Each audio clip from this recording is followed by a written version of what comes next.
नमस्कार दोस्तों, मैं हूं रोहन और आज की वीडियो में आपका स्वागत है। आई होप आप सब लोग बिल्कुल ठीक होंगे। मैं भी बिल्कुल ठीक हूं, एज यू कैन सी। तो चलिए आज हम पढ़ने वाले हैं प्रकाश का, जो कि हमारा चौथा लेक्चर है। तो चलिए आज की वीडियो को शुरू करते हैं।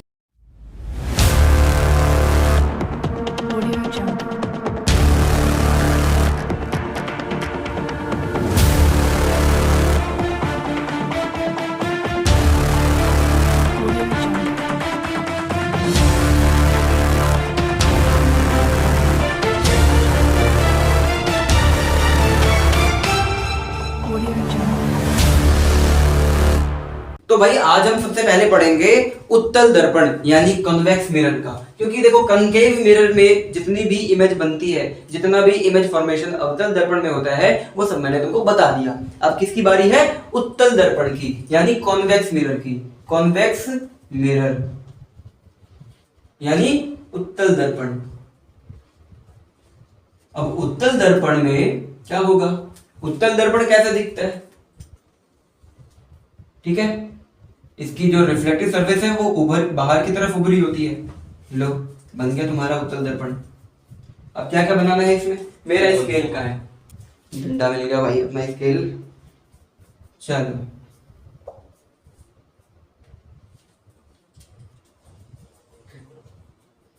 देखो, इसमें तुम्हें ना सिर्फ और सिर्फ दो ही डायग्राम बनाने हैं। ये होगा एफ और यहाँ पर आगे होगा इसका सेंटर ऑफ कर्वेचर यानी वक्रता केंद्र।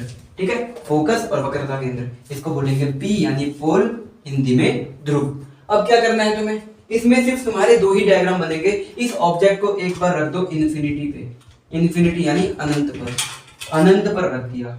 ठीक है, इसका नाम है ए बी। कहां रखा है इसे? एट इन्फिनिटी, एट इन्फिनिटी यानी अनंत पर। अब जब अनंत पर रखोगे तो पहले प्रकाश की किरण कैसे आएगी? सीधी। सबसे पहले प्रकाश की किरण को क्या करेंगे? सीधा लेके जाएंगे। तो लाइट की जो रे होगी वो पैरेलल आएगी किसके? मुख्य अक्ष या फिर प्रिंसिपल एक्सिस के। और जब भी पैरेलल आती है तुम्हें पता है कि किधर से जाएगी? फोकस से होते हुए जाएगी। किधर से होके जाएगी? फोकस से। लेकिन जबकि ये एक मिरर है, मिरर है, तो नकली लाइन इधर खींच दो और इसी को मिलाते हुए एक सीधी लाइन रिफ्लेक्ट करा दो। लो, रिफ्लेक्ट हो गई ये वाली किरण, ये वाली किरण। अब जैसे तुमने ऊपर इसके सिर से एक रोशनी निकाली है, एक किरण निकाली है, वैसे इसके पैर से निकाल दो। ठीक है, मुख्य अक्ष के समानांतर या प्रिंसिपल एक्सिस के पैरेलल। पैरेलल से अगर आएगी तो फोकस से होते जाएगी, लेकिन ये एक मिरर है इसलिए ये पूरी लाइट इसको पार नहीं कर पाएगी। इसी को मिलाते हुए एक सीधी लाइन बाहर की तरफ निकाल दो। यहां से ये रे रिफ्लेक्ट हो गई, यहां से ये किरण परावर्तित हो गई, परावर्तित हो गई। अब मुझे ये बताओ, दोनों किरणें मिल कहां रही है? कहां मिल रही है? फोकस पे मिल रही है। जब ये किरणें, जब ये रेज फोकस पे मिलेंगी तो इमेज भी वही बनेगा। यानी जब हम वस्तु को कहां रखते हैं, जब हम बिंब को कहां रखेंगे? अनंत पर रखेंगे तो प्रतिबिंब मिलेगा फोकस पर।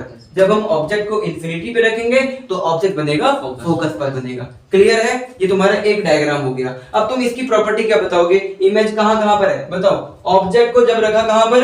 इंफिनिटी पे, तो इमेज बन गया फोकस पे। ये एक चीज हो गया। ठीक है, इमेज एट फोकस यानी ये कहां पर है? फोकस पे। प्रतिबिंब कहां बन रहा है? फोकस, फोकस पे बन रहा है। इस पे तो ये भी ठीक है, फोकस पर, बिहाइंड द मिरर। ठीक है, हाँ, फोकस के ऊपर बन रहा है। दूसरा कहां बन रहा है? शीशे के अंदर, बिहाइंड द मिरर। शीशे के अंदर बन रहा है, दर्पण के अंदर बन रहा है, तो मिरर के अंदर बन रहा है। दूसरा, इसका साइज कैसा है? बहुत छोटा, तो बोलेंगे बिंदु साइज, बिंदु साइज या फिर पॉइंट साइज, पॉइंट साइज यानी बिंदु साइज।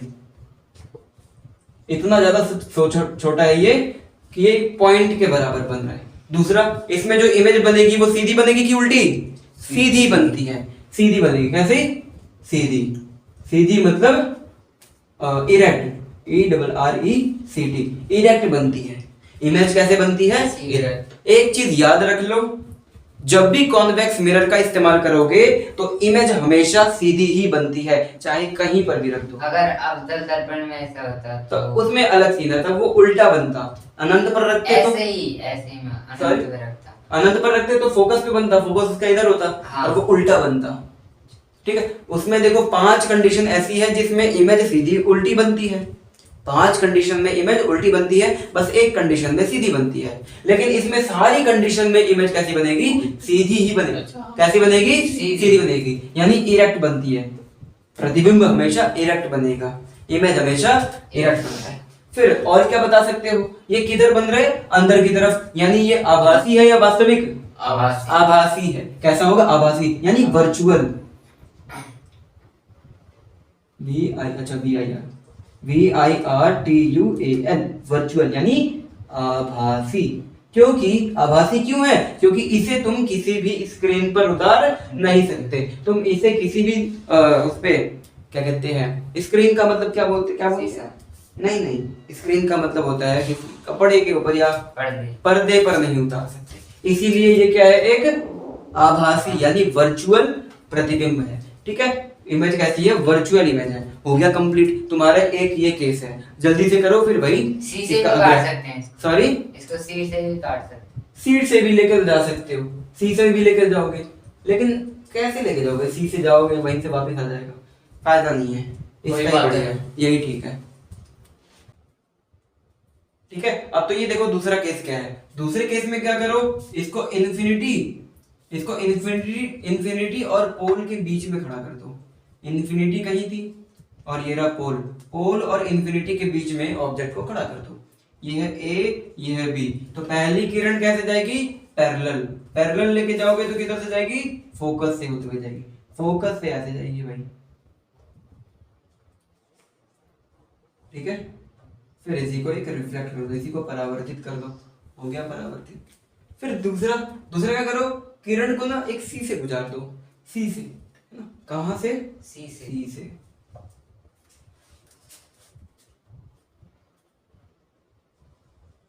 यहां तक तो मिरर तक तो सी तक जाएगी, वैसे जाएगी। उसके अंदर कैसे जाएगी? Dotted line. पहुंच गया सी पे। और तुम्हें ये पता हो कि अगर सी से आती है तो सी से वापस चली जाएगी। अब दोनों किरणें कहां टकरा रही है असल में? अंदर की तरफ, यहां पर। अब देखो दर्पण के मुख्य अक्ष के ऊपर की तरफ ये प्रतिबिंब बन गया, यानी ये इमेज कहां बन गया? ऊपर की तरफ बन रहा है। सीधा बना कि उल्टा? सीधा बना। दूसरी चीज क्या है? ये अब देखो क्या बना? इसमें भी सीधा बना, इरेक्ट बना। वर्चुअल और आभासी, क्योंकि ये अंदर की तरफ है तो ये आभासी होगा। हाँ। बस इसका साइज कैसा होगा? छोटा साइज। कैसा होगा? छोटा साइज, या फिर डिमिनिश्ड बोल सकते हो। डिमिनिश्ड यानी छोटा साइज। बिंदु मतलब अच्छा, वो भी छोटे थे, वो एकदम छोटा था। देखो बिंदु साइज का बन रहा था, इसलिए वो बिंदु साइज का। Image at focus. इस बार इमेज कहां बनेगी? फोकस पर नहीं बनेगी सर, वो पहले वाले में थी। इस बार पोल और फोकस के बीच में बनेगा। बिटवीन पी एंड एफ, है ना? पी तथा एफ के बीच में। हो गया तुम्हारा खत्म। ये बस 2 ही डायग्राम है। अब जब भी तुम ऑब्जेक्ट को आगे बढ़ाते जाओगे, जितना तुम ऑब्जेक्ट को आगे बढ़ाते जाओगे, ये इधर से इमेज और पास आता जाएगा, पोल के और पास आता जाएगा। ठीक है, उससे साइज उसका बढ़ता जाएगा।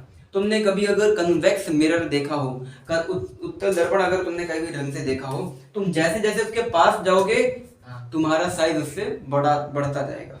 क्यों बढ़ता जाएगा? क्योंकि तुम पास जाते जाओगे और प्रतिबिंब भी क्या होगा? पोल की तरफ खिसकने लगेगा। पोल जब प्रतिबिंब की तरफ खिसकेगा तो उसका साइज और बढ़ता चले जाएगा, इसलिए तुम्हारा साइज उसमें बड़ा दिखेगा। तो जल्दी से इसको भी नोट डाउन करो, उसके बाद फिर अगला पॉइंट बताता हूँ जो कि इनके यूजेस हैं। ठीक है, उत्तल दर्पण के उपयोग भी हैं और बहुत ही ज्यादा उपयोगी है, बहुत ज्यादा इंपॉर्टेंट है। तो जल्दी से इसको नोट करो भाई।